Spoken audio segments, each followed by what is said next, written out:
Pipiliin mo ba ang pakikisama o pagiging ina?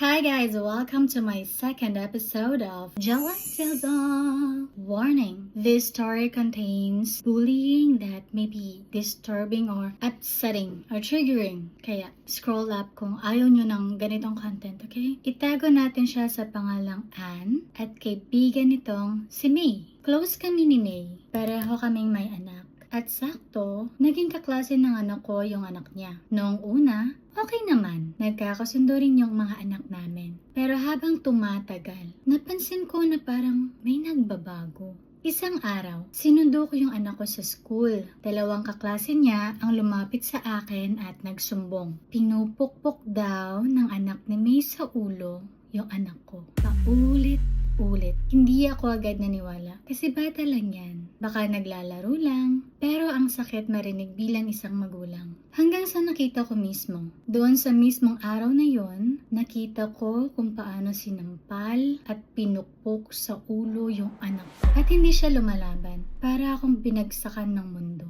Ang sakit makita, lalo na't anak mo yun. At hindi niya sa akin sinabi. Alam mo bakit? Kasi ayaw niyang magsumbong. Ayaw niyang mapagalitan yung anak ng kaibigan ko. Tiniis niya yun. Tiniis niya lahat. Oh my God. Doon ko lang nalaman, araw-araw pala siyang sinasaktan at hindi ko man lang alam.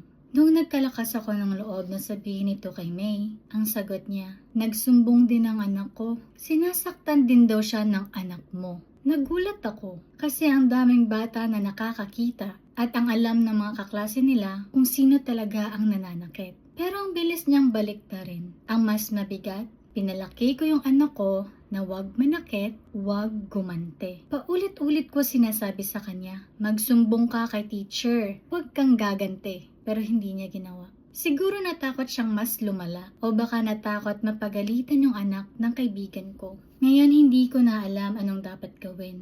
Kasi bata sila at hindi ka pwedeng makisali. Pero ang mas mahirap, kaibigan mo ang kalaban mo. This is so disturbing. If I will be in that situation, isa lang ang sigurado ako. Ayokong maranasan ng anak ko ang masaktan at manahimik lalo na kung alam kong kaya ko siyang ipaglaban. Mommy, you should stand up for your kid. Stand up for your kid kasi kailangan ka niya. Isipin mo ang kapakanan ng anak mo kahit anong mangyari. And parents, let's teach our kids to speak up. Teach them to speak up when something's wrong. And let's create a safe space sa bahay para hindi sila matakot magsabi ng totoo kahit 15 minutes a day. Kahit kamustahin lang natin sila na how's your day? What happens sa school? And eventually, they will tell you something.